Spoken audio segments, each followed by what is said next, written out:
Powered by Riverside.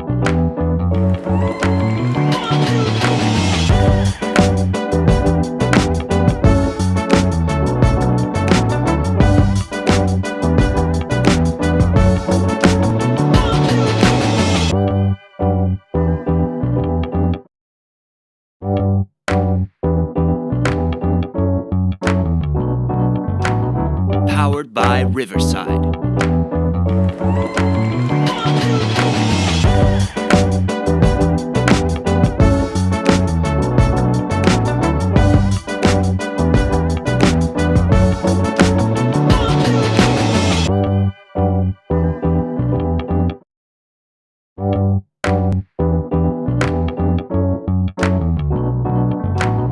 Powered by Riverside.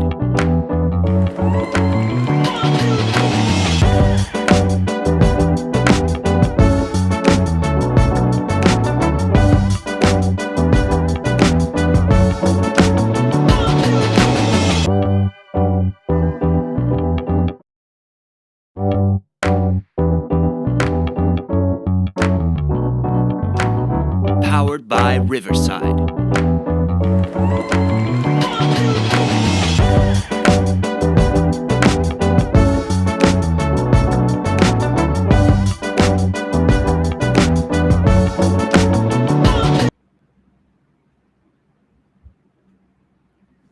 Hello, everyone, and a very warm welcome to the 80th episode of ChinaNet, the agentic commerce podcast exploring how brands are building in an AI world. Today, we're talking about something that lives in almost every Indian home, athar. You've smelled it at weddings, you've smelled it in your grandmom's room, maybe in a small shop in an old city. But you've never thought of it as luxury, you just thought of it as something very familiar. My guest today looked at the same familiarity and saw something completely different. Astha Suri is the founder and creative director of Naso Profumi, India's first green perfumery. She studied interior architecture in Bristol, fashion styling in Milan, and then came back to Lucknow to do something her own family said was impossible. Naso is vegan, gender neutral, Ayurvedic, and completely bootstrapped. Vogue India called their Tabac the best fragrance of the year. But today's podcast is not just about a brand story. It's a Lucknow story, very close to me as well, a family story, and maybe a story about what Indian luxury actually means. So let's welcome Astha to the stage.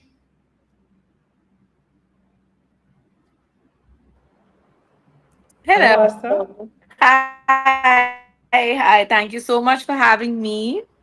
It is my pleasure. So, Astha, I try to do as much as justice as I could, but if you could introduce yourself to our viewers.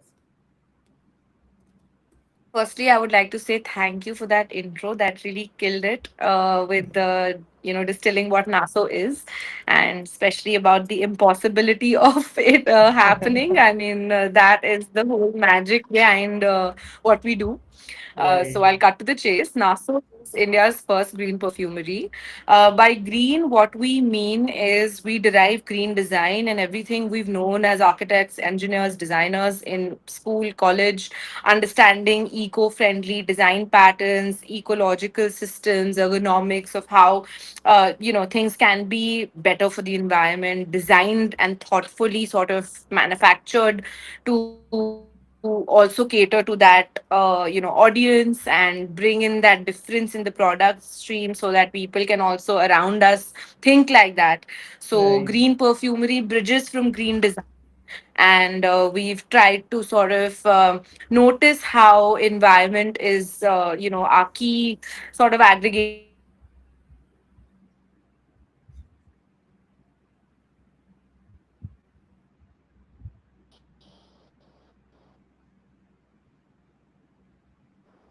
Okay, I think, hello. yeah, yeah, now you're back. I think we lost Yeah, you for yeah. a moment. Sorry. Yes. Yeah, yeah, yeah. So, green is to sort of mark that territory where we stay anti synthetic, anti additive, anti all allergens that make your perfumes last longer or, be stronger in smell. And Right. very creatively thought out in Lucknow.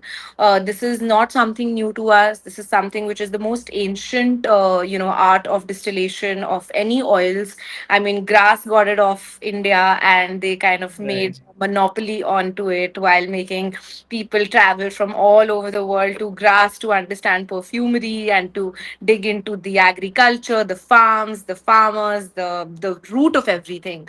Right. I just feel like it was about time that someone in the country sort of puts this on the map. And for me, Lucknow is, I mean, it was extremely important to put Lucknow on the map and to sort of Right. bring in that nuance of who really does so much work behind the scenes of all the glamour and perfumery. So that's where it kind of came about. And making functional perfumery be our priority was definitely a good way to start. I wanted to give every blend a healing property, a power, an aromatherapy angle where I Hmm. know, our generation is super off rooted with wellness. And I mean, now more Absolutely. so with the buzz getting there, we are all trying to be wellness geeks, but it doesn't come to us as a, as a thing that we would like to stop our day for and take a little break and kind of mindfully just give out to that sort of activity. Of So I course. wanted Ayurveda to be sort of modernized in a way where it appears to you and I and our generation and more so to come. Hmm. And this is to sort of be away from the rat race and kind of do what you do best and keep your morals and your sort of surroundings high, which is why Naso was formed. And we started as a perfumery for body only. We had Right. candles as our home fragrance sector, but now we have a huge variety with our home fragrances as well. Right. We have essential oils, diffuser oils, incense sticks, candles, then we do body perfumes. We're also looking at toiletries and things like that. So body care and home care is essentially Hmm. becoming a huge sort of way to integrate green scent in. And yeah, we're Correct. at 6 years of the journey right now. Amazing, amazing. So we'll get to the products and we'll get to how wellness as an industry is evolving. Correct. Before that, let's talk a bit about your journey. So you went to Bristol for architecture, then you were in Milan for fashion styling. When did perfume actually enter the picture? When did you think that um, okay, this is what I want to do? I always knew I would like to create something of my own. And Hmm. being a creative, being an artist throughout college, school life, everything that I've done, co curricular as well, that was always very strongly clear. And not much of a tech person myself. So I knew it had to be something to do with, organics or textile Hmm. or, earthy sort of aspects of design that I would like to bring out. When Right. I was studying architecture, I feel like I was so sort of hit by how difficult it was that I am I sure. was just like, what am I even? I mean, is my creativity even going to do justice here? But it didn't teach me how quickly it sort of taught my brain how to format things in a certain way, how to think about Hmm. things in a certain way. So it definitely opened my brain onto understanding how a human reacts to the environment that they are placed in. So I think that kind of came in very strongly with that. When I was in Milan, I was purely studying for passion. It was something that came very easily and friendly to me naturally. So I wanted to sort of pursue it in a professional manner. And that's why I studied styling and photography. Hmm. More so to understand how to put things together to sort of bring it out in the market as a well executed, whether it was a product, whether it was a project, whether it was an exhibition. It kind of taught me how to collate things together and Right. execute it. So when I put the two together, I mean, I was in Bombay. There was no plan to join the family business to address perfumery as such a big sort Right. of aspect of our livings, but it was purely personal. There was a lot of like rat race going on in Bombay, and no working hours, no work life balance. And there were, I mean, a large chunk of 18 to 25, 26 year olds struggling where they weren't being paid well. They were all creatives, they had so much potential, but the working manner was just not as such that it was, going coherent and in a systematic way. I Right. tried working for a bunch of people back then, and I think I gave up in about 7, 8 months, and I was just like fed up, and I knew that I want to create something which adds value to a Hmm. person's being, and whether Right. it's through a brand or whether it's through a service, it had to sort of add value. My initial thoughts were still about healing and about how we can in our day add something, a product or service that prevents us to losing our minds and getting us in sort of a crazy Right. manic mental situation. Hmm. I feel like mental health was a huge sort of way we thought Naso would sort of aid physiological and mental health through our products. And even though we're like taking baby steps in the process, Right. has sort of delivered what I wanted it to. Our candles did really well in COVID. People picked up a lot about like the product and its actual properties. Right. Gave us a lot of like confidence and positivity there that it is actually going to work and we could maybe see the room for this. So I think all Hmm. that I studied with architecture, photography within Bombay, living the intern life, not getting paid, I mean, Right. all added up to something very beautiful. And Hmm. Naso came about literally on my textbooks in Bombay. And Wow. we had 6 flavors in mind. I had 6 properties that it could offer. And I took the thing to my dad. And Hmm. my dad was not very pro the idea of having a Right. luxury brand, simply because, he's been in the trade for so many years now. And he knows exactly how Indian markets are not open to something which is born and raised in India In as a India, product. yes. And especially So, when it's luxury, right? correct. It's I even mean, they don't harder. even look at India as luxury or like producing Hmm. luxury. Hmm.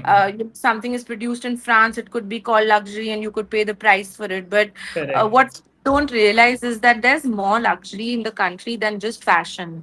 I Hmm. mean, fashion and textile, and that seemed to have taken off when you talk about Correct. luxury, when you talk Correct. about high ticketed articles, when you talk about people spending so much money on one outfit, that Right. seems to have taken off. But every other sector seemed to have Hmm. been lost or not sort of tapped. So he was very apprehensive about Right. having a perfume brand. He did not understand green design. He had no idea about why the hell will we want to make sustainable perfume, sustainable oil. What Right. does this even mean? Till today, he asked me what is green design and what is green perfumery. You keep saying it. Hmm. Have to reinforce the fact that what we've been doing since so many years, that 360 degree of a process of steam distillation is like all green. So Hmm. idea of education came in also with like having the brand come in, so the promotion and the education was going quite hand in Hand hand. in hand, yeah. And Yeah, education, also like customer education, but also internally. family and friends and internally within the company, Absolutely. right? That's Absolutely. you're trying to get. And yeah, like I love that. You know how Bombay and Lucknow are two very different cities. Correct. My wife Neha, being from Bombay, when she moved to Lucknow, it's Bombay is a very fast city, right? Very, you don't care about your mental health. You care about getting at the right place at 8 a.m. Right? That's more important than anything else. And Correct. Lucknow, it's a much slower city. So I love the fact that you it how It was a while you were in juxtaposing Bombay, situation. correct. It was very Yeah. difficult to not get absorbed in that and still keep grounded to where you're from and who you are as a person. And I think travel, I mean, for me personally, travel has taught me a lot. I remember even in college, whenever we would get our pocket money, I mean, a lot of my friends would be going and shopping, and it would be free access to shopping malls without parental supervision. So all the money would go everywhere. But I would say when I would go to just travel, I would just go and see different places. And I did Right. not know how much value that was adding on to my personality. But it teaches you a lot about people, situations, backgrounds, life in general. And I Right. think all of that combined was a lot of mature. Research on my end before I jumped into managing my own brand, which was also not too late. I mean, I was 24 years old, which I feel, I mean, I could have waited for another few years, but that energy, that drive that I had when I was 23, formatting the brand, knowing exactly what I want to do and where I want to go with this was, I mean, it was very strong. So I kind Absolutely. of, And you don't get like if you have that drive and you're 23, for any of our viewers, go for it, right? You Don't go think for so it. much, And right? even though you don't have the right product, or maybe you don't have the right Right. packaging, or maybe you don't have the perfect thing to put out, you still have to go with it to test it out. I mean, till date, I tell people Absolutely. the first 5 years of the brand building was purely trial and error, where I was seeing Hmm. what really works and what doesn't work while Hmm. having it in the markets. Right. So even though we were changing things constantly internally, there was no sort of halt in production. There was no halt in Hmm. manufacturing or selling. We were still Right. making revenue Doing every all of day. it. We were Right. still changing packaging. We were still changing formulation. We were Right. still selling every day. So I think that was, I mean, some sort of blessing from Hmm. the heavens above. But Right. I had a lot of contemporaries, waiting for the right time and the right product and the right funding and the right time for everything. But I just feel Correct. like there is no right time. It's like within you, Hmm. it tells you to just go and do it, and you have to do it. Go. Absolutely, absolutely. But Astha, tell me, like, as we were discussing earlier, right? Like, the Indian market does not see Indian perfume as a luxury product, like, right? It's very hard to convince them to purchase a 5,000 or 10,000 rupee perfume. Um, how do you make them respect Indian luxury? This can be for Naso, or generally, like, even for our founders who are in the luxury space, or someone who's listening, who's thinking of a luxury brand. But there's always this thought that, will people even identify something Indian as luxury? How do you make them do that? I think the minute you stop chasing what is luxury in the world and start being true and authentic to what your luxury is and what you think of it as luxury is Hmm. when you really start blooming, because you don't wait for anyone's validation to be telling you what is and what isn't luxury. You're very true to your craft, whether today it's chicken Hmm. curry or it is perfume making or it is deriving an organic sort of food or beverage from the country, which is cultivated in some corner of the country, only one person cultivating it. I mean, all of these little points are pure Right. luxury. And what is luxury? Things that are not easily accessible to the normal common man. So I feel like there is no hierarchy with luxury that way. Indian marketers always have a perception about going and following the West. I do Right. believe that the West has a lot to teach, and I myself have been educated there. I know what value additions I got from studying there, but I also know that that value addition only will sort of bloom if I bring it back and produce it in a sort of manner where I can share that knowledge and that sort of concern with people. So in Right. my trade, we do. I mean, we. I recently went to Hathras where they produce rose oil for almost all of the world's perfumeries. All Right. the rose oil that you get is from that little village in Hathras. A lot of Oh, people wow. haven't even heard about it, but Right. I literally went to see the magic in front of my eyes. Kid you not, these people start working at 5 a.m. in the morning, where they start plucking the roses. They take it to the distillation machines. They start distilling the oils. By 5 p.m. in the evening, they are done.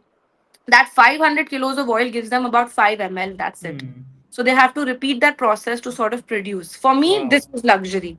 For me, I think doing anything handmade, handcrafted, where there is hours of a human going in, and when there is so much thought behind packaging, producing, manufacturing, for me, all of those things are luxury.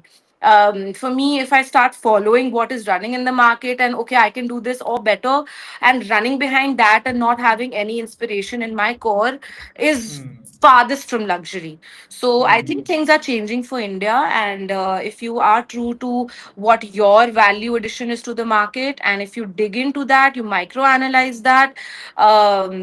And you bring it out in the most beautiful manner according to you, I think everybody will look at it, and there's no Hmm. way it's getting missed. Wow. I love the fact that, you define, like, you get to true luxury when you actually stop chasing it, right? That's exactly what, Absolutely, right? There's absolutely. actually a community question related to that. Let me put that up. Yeah. So Yash is asking, do you think Indian luxury need to look more global or more deeply Indian? That's such a good question because I am literally facing this on a day to day manner. My Hmm. husband is of Right. thought process that it needs to be all Indian. A lot Hmm. of people that I consult for my sort of, branding all have that persona. And a lot of this side of the market tells me that, hey, just put Spain under your brand name or put Italy under your brand and it will Right. go and it will sell. And Right. there's just two ways to look about it. I mean, if you are not that bothered as a founder to be real to your core, and if you Hmm. think that revenue is the main goal, you can look and make it be as global as possible and it will get picked up. For me, Hmm. I was Correct. just not that founder. For me, it is what it is kind of a thing. And I would not like randomly, even though Naso comes from an Italian translation of a nose, and I Right. everyone that I was very, very inspired by the country while I was studying and post that I had to take that language into consideration. As a designer, Right. it's great on fonts. So I was like, okay, yeah, this is, this brand can be started and brought up in India, but it's also has a global image that it can be taken to the markets and people won't feel Hmm. difficult saying the name, or they will not Right. feel, oh, it's too regional for our liking and we don't have to sort of include it in global segments. So I think it depends from founder to founder. Both ways run well if executed well. I do believe that we are in a very ever changing time of D2C branding and production. And 5 years ago, I would say that maybe being as global as possible is the best way to go. Things have changed tremendously in the past 5 years, and I see more and more of Hindi on brands. I see a lot of Indian motif, a lot of going back to who we are. Even within the Naso page, I show a lot of what the real farmers and the real agriculture looks like. So I feel like it's like being true to who you are, and if you can package it correctly, perfectly, then of course that is my preference. Hmm. Being true to who you are, and yeah, like have a global have a global appeal, I would say, but be as deep Indian as possible. Absolutely, absolutely. Right. Yeah, I think that's very solid, and that's a very that's a very good answer. And for our viewers who are trying to define luxury in India, Indian made luxury, yeah, this is I think this should be very helpful. And there's Thanks so much. let's check if there are any more community questions. There's actually one more which I'm gonna pull it up. So Webhav is asking what makes a perfumery green or Ayurvedic, and also like green and Ayurvedic are two different things, right? So Completely. so let's instead of or let's say what makes a perfumery green and Ayurvedic, Absolutely.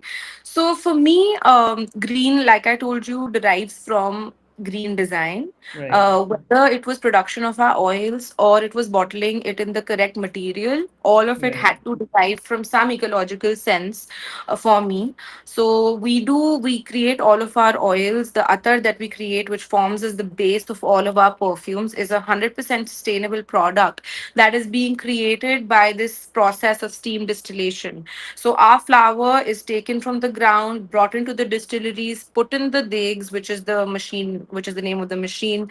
The oil comes out from it. Whatever water is left in the residue goes back into the ground and is utilized as manure. We give it back to Hmm. the grounds. We Right. The ground of the wastewater is right next to our distilleries. So if our distilleries are in a sort of panel, the water that's being wasted from there goes back to the ground, and then we obviously nourish the soil with that, so it Hmm. grows more flower or more green or more foliage. So that entirely becomes a 360-degree production that a lot Right. of Indian perfume houses are doing, but they've not been able to mark it as green or kind of bring it to the public and Hmm. popularize it or sort Right. of own it.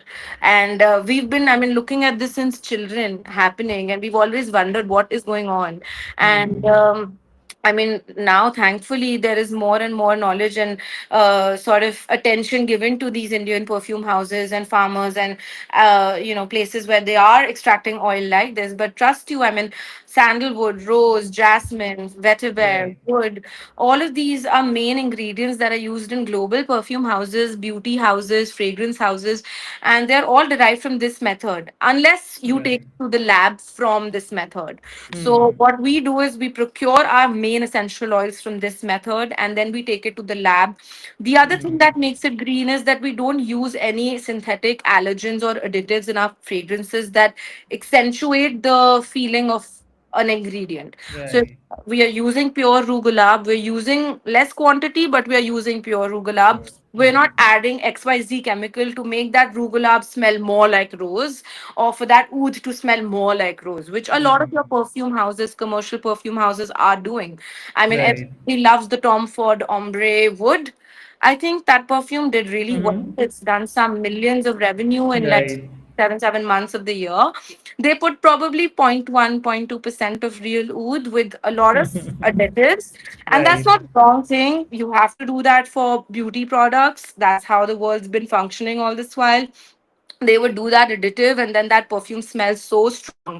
So a lot of people have that impression of oud being very strong, very my head hurts and I'm allergic and I'm synthetic and I don't want to smell it and keep it away from me. Atta, keep it away from me, it's too strong. But they've not Right. realized that these ingredients are the most subtle ingredients if nurtured properly. So what we do is we try and bring out that through our perfumes. We only use denatured alcohol, which is also organic. And of course, our designing of our product, whether it's glass, wood, or paper, we make sure we use material which is recyclable, which is sort of compostable to the maximum. There is Right. one thing which is plastic, which I'm trying to sort of eradicate completely. But looking at the kind of pollution that we live in, it's very difficult to keep packaging looking prim and proper and luxurious without having plastic Right. involved. So we're just trying to work on how we can get the best way to have recyclable plastic going in. But that is primarily what we have explored. We also in our factories have solar power that runs our factory from after 3 p.m. onwards. We have rainwater harvest station that we do since day one. So there are these few things that we've sort of brought in the culture, not me, but generations above me. Right. So I only know how to harvest the power the way it is, and we try and be less dependent on artificial power and include these things in our ways of working. So tomorrow we're more ready to be a little more adaptable to what the sustainability world has to bring upon us. But yeah, Amazing. Yeah, I think this is called, and what, like, you're right that these things have been going on for generations, and it's not that earlier it was all very chemical and now it's suddenly green. It's just that no one looked at the whole picture and and said that, okay, these are the things which are happening. Maybe these 20% things need to be added, like rainwater harvesting, absolutely, or where are absolutely. where is the water actually going.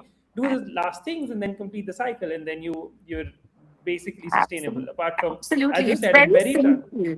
It's very simple to be sustainable. I feel right. Indians are, as a society, the most sustainable people in the world Correct. because we don't waste Right. goddamn thing. We are Nothing. Even the always old T-shirt that we had 10 years ago is now we being still used as have it. dusting Be cloth, it from right? outdoor clothing, it becomes night suit clothing, Yeah. become night suit There it clothing. goes into dust. It will go to a help in our house, but it Yes. will not go to the dustbin. So it's, Absolutely. simple things like that we've been taught to sort of be sustainable about. We've been Right. taught to not waste and to Correct. use everything to the T. So I just feel like we just need to go back to that and keep be mindful about these things. I mean, we Right. as a generation are lucky enough to have that education that we can Correct. distinguish these things and bring new sort of ways of working in the system. It is Absolutely. rather difficult, though. It is rather difficult educating my staff about how they need to take out every plastic, stick it, fold it, flat it, and keep it on the side. We can reuse that in another Right. box. We try and do it as much as we can. All the bubble wrap, everything that we sort of waste and for even the gatte ka dabbe and everything that the stock is Correct. also going in and coming in for. I mean, you ask any of my vendors, they always get dirty boxes and like lots and lots of stickers are put on those Right. books. We try and keep, I mean, until the box is torn apart and the box is not usable, we try and Right. max out of. Right. Max it out. Yeah, yeah, those are our Indian roots, right? That's what we did when we were children. And unfortunately, maybe because of cost cutting, or of course, it's always cheaper to just buy new boxes in bulk and then just use them in terms of labor and all of that. But yeah, like if we go back to those roots, then you already have a decently sustainable ecosystem which you're building around you. Correct. Amazing. Yeah. So let's let's also talk a bit about the business side, Asta. Like I love, there are actually also some community questions, some more community questions on the product, but we'll move to the business. Sorry, Yeah. guys, because we're already 40 minutes out. So you've sold through your website. You've sold at luxury retail, at airports, hotels, even internationally. Overall, has there been a channel where you thought that okay, this is not going to be great, and it, or maybe you thought it's going to be amazing, and then it surprised you after you actually did all of it? Absolutely. I feel like there are a lot of channels uh, coming from Right. a very, soft place in my heart. But, I could see the expression. Yeah. yeah, I mean, India is like really funny as a country, where while it's Hmm. all about vocal for local and homegrown and bring homegrown in the top tier, major Right. companies like Tira and Nika don't want to host us, or they don't have a category for Right. Indian brands or homegrown brands, Hmm. or they think you're not luxury if you're born in India. Even Hmm. though I have customers telling me once they start using Naso, they don't go and use any other bottle. Right. That's extremely, I mean, that is huge for people who have been using luxury perfumes Hmm. and spending on them for all their lives to come and tell me, I don't Right. use any other perfume anymore because I only wear Naso. And this age bracket is all your mature audience. No 20-year-olds are telling me this. This is Right. all 30 plus to maybe 60. So when my market is reacting so well to my product, when everybody is in awe about the ingredient, when there is green perfumery being introduced to the country, there are all Right. these platforms that are, born in India, which refrain from giving recognition to the right brands for the right services that they offer. So, Right. quite honestly, in my research for all these years, I thought Nika would be amazing for us to be at, to get that sort of Correct. ground footfall going. I mean, they have a Hmm. million subscribers, they have millions of users. Naka Beauty, Naka Fashion does well for like, my TG. It was, I Right. think it took us about 3 years to Wow. fill in everything. I mean, every Hmm. time we would fill in a chunk of documents, we would be bombarded with a new chunk of documents. And even Hmm. though we would think we're on the receiving end and we would like to do as much as we can for a big firm like that to even host us, it's a very Right. thing for a small brand like mine. I kind of gave up because after that teams had like so many people changing constantly for 3 years. Hmm. It was getting frustrated for my Of team course. and for my hours, my sort of resources. There could be so much more we could be putting our time and Right. on to. In fact, Hmm. we applied for documents that Nika needed, and we still, I mean, we spent our funds on it, we spent time and energy on it, but it never sort of went through. So Hmm. I feel like as a founder, I am extremely mindful with where I am putting my product and how Hmm. much of revenue is the brand really making. Because once things like an aggregator comes in, and then there are marketing spends, and then there are incentives you give the brand, almost makes up nothing. And then that cash flow sort of starvation, I would Of never course, want. you're spending so much on a channel which is not It's gonna, not going to give me yeah, anything but public anything. like promotion. And I mean, we live in a very good world of digital marketing and performance marketing. So I would Right. rather invest in my own brand and run my digital marketing so strongly that I don't need a Nika to essentially aggregate sales. Absolutely. So I mean, Tata Click was my first ever stockist online. And Hmm. after, with the phase changing so much with retail, even they sort of changed their model up a little bit.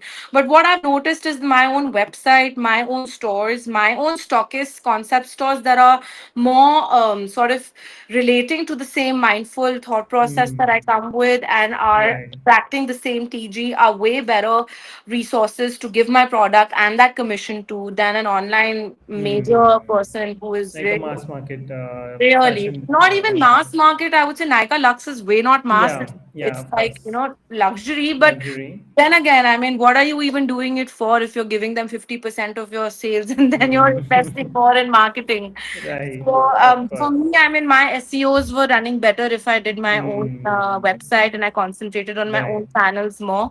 And today, if you type Naso India, our perfume, our website comes in and our articles come in. And it's a Right. very good thing because for the first 4 or 5 pages of Google, we're there. There's no Nika taking Correct. my sales. There's no Tira taking my sales. So it's a good thing.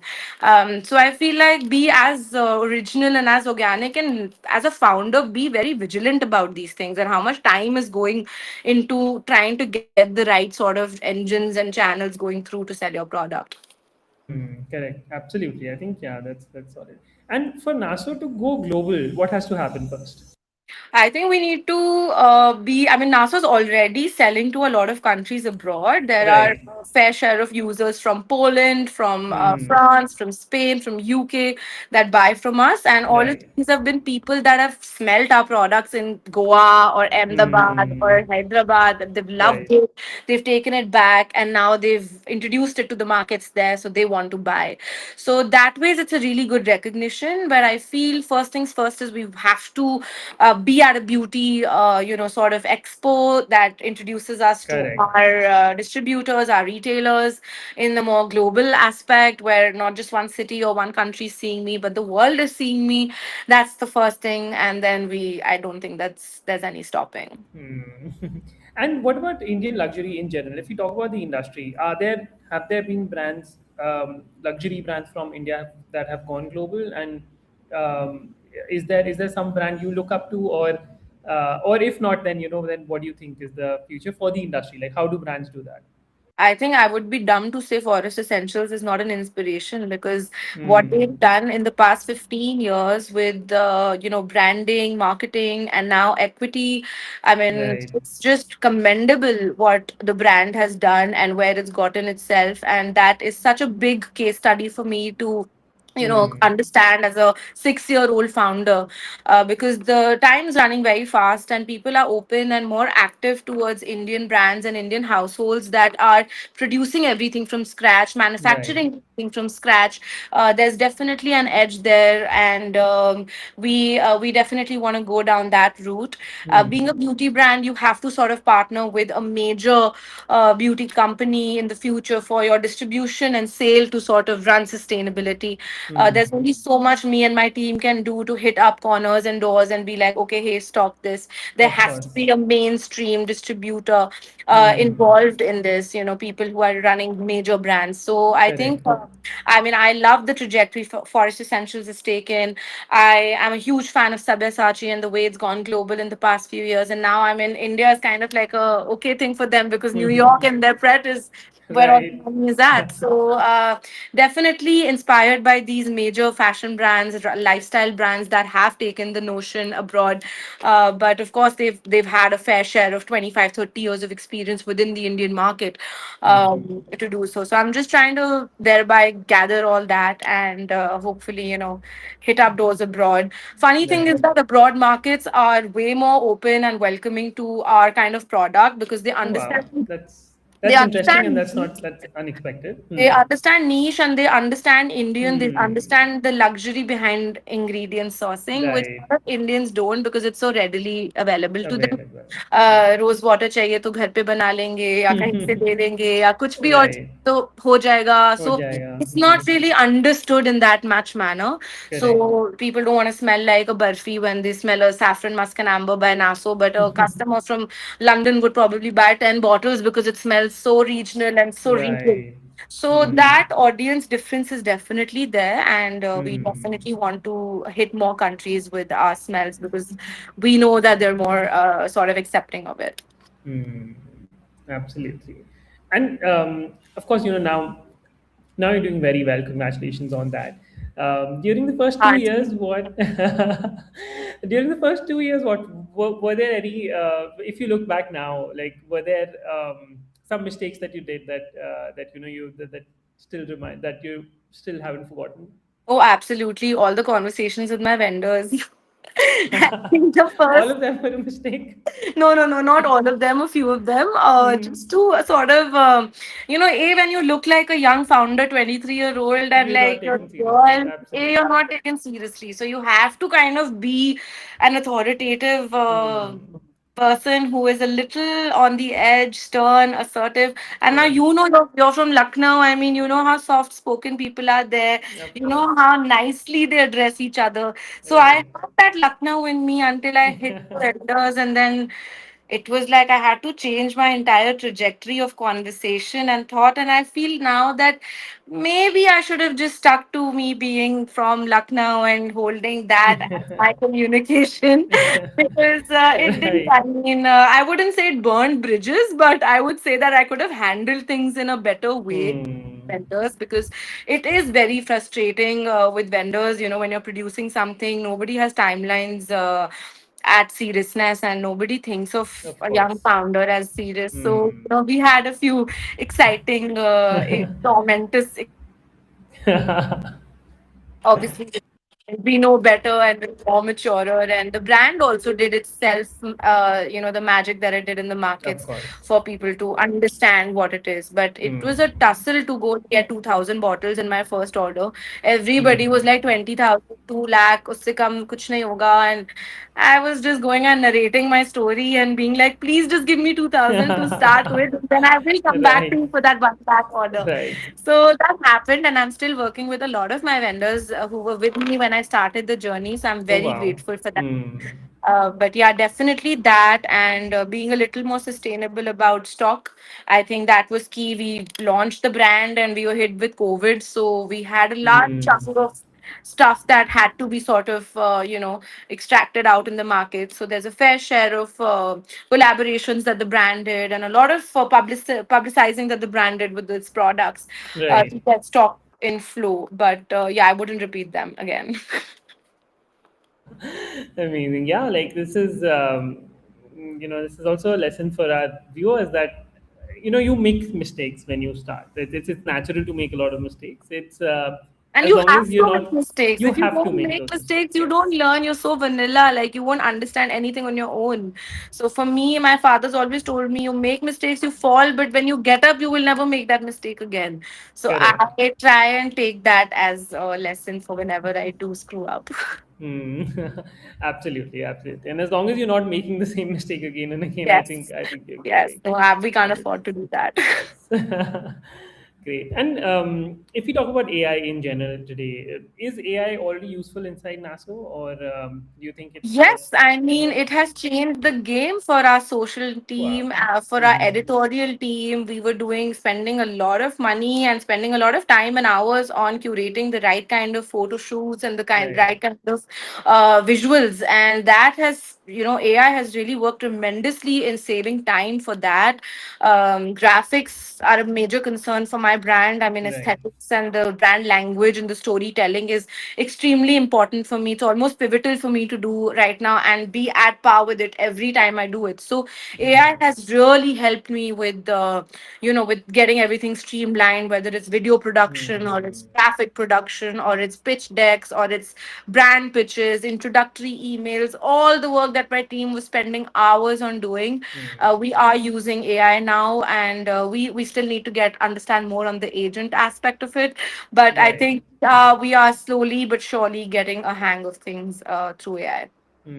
That's very true. And in general, fragrance is very sensory, right? As a purchase, it's a very emotional purchase. These days, there are a lot of AI evangelists who say that AI would be making most of the purchases for in the future. Like humans would delegate their purchase to AI. But do you think AI can ever really understand uh, what perfume does someone want to buy? I was in Dubai and I saw this perfume machine which was AI driven, and you could Hmm. just select whichever perfumes are in the market and you like them. That's how the Right. AI tracks what your taste is, and then they just mix and match whatever and give you a perfume in like Mm-hmm. 10 minutes. Right. I think that is insane. I feel that is absolutely like groundbreaking. But there is a Mm-hmm. human touch, there is a soul, there is a ethos when an artist is creating a art piece, and that Right. can never be replicated by AI. AI will give Mm-hmm. me one version of the same formula. Tomorrow, my friend chooses the same thing. It will give her maybe point 0.1 difference, but similar formula. Similar. There's no Right. uniqueness there because the database is Mm-hmm. such, the analysis is such, the study is such. There's only so much innovation that can be done through a machine like that, especially when it comes to perfume making. It is an Mm-hmm. extremely handheld task, and it's created out of intuition and emotional bandwidth. So, Right.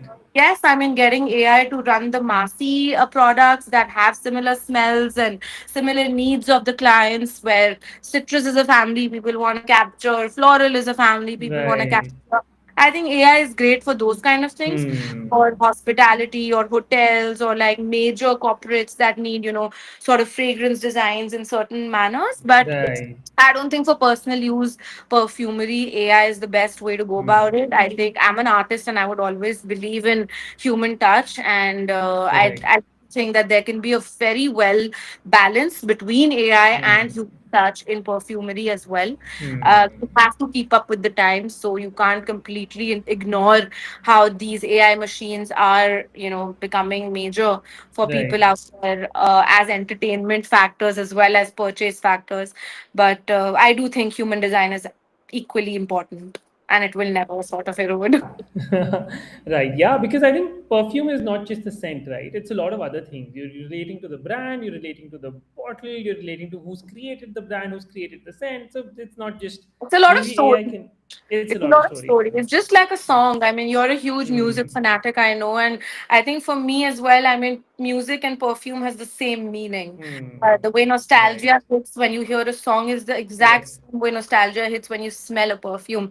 And that Absolutely. perfume needn't be the best, most luxurious green perfume out there. It could be a basic polo perfume that all of us used Right. as kids. And if we still go and smell a number three or a number four, Yeah. they'll take us back to 2000 or maybe like, Absolutely. I school remember days. there used to be those green brute bottles which Yeah, which yeah, were yeah. there Yeah, everywhere. I use the pink one. I'm sure you use the green or the blue Green one. one, yeah. I still So have that smell in my head, right? Like exactly. if you imagine the bottle, you can still think of the smell. So Exactly. So that's how strong, of an impression it makes. And yeah. we want to tap on that impression. We want to make Hmm. sure we relate more and more deeper to the human feelings through our smells. And which is why, I mean, Naso was primarily based to meet all the Indian indigenous ingredients which are nostalgic to us. And we put that on the forefront. So we started playing a lot with tamarind and saffron and black pepper and rose that Indians are more used to, but Right. also sort of exploded with our research within different states now. And there's a new flavor we've just launched. It's called mahogany, cinnamon, and cocoa, and it's Mm-hmm. based around the Kerala cocoa. Oh So wow. not a lot of people Right. know, but Kerala is like a huge manufacturer of cocoa, and lots Correct. of great coffee in the country comes from the south. So that was our kind of recce behind that, and we want to make a collection focused on Indian teas in the future and Indian coffees, and just produce that is so readily available to us and is given no recognition. Amazing, amazing. Yeah, and that's really. I think if Naso, takes Indian fragrance to the world, I think we all would be very, very proud of what Thank you're you. doing. Thank you. Hope It is so. not just about just a brand. It's also the city, and the country, and Absolutely. I the mean, you meaning. won't believe it was 2014 when I put Lucknow on the map, or what is Lucknow? And oh, I've never Hmm. heard about Lucknow. Right. And literally, like an 18-year-old heart, I was like, I have to. I mean, firstly, how do these people don't know a capital of the biggest Right. state in the country? Correct. Secondly, okay, if they don't know, I mean, let's make NASO's prerogative A to definitely bring out that sense of Lucknow and put it on the map. Amazing, amazing. Great. Astha, thank you so much for joining this podcast. This has by far been the longest podcast I've done. Sorry, I We've talk a never done. lot. No, I think also I was also so engrossed in because of course we've seen Naso grow from when it was an idea to all your journey. But yeah, but talking about it like this is a different feeling altogether. Thank you so much for joining Chinet.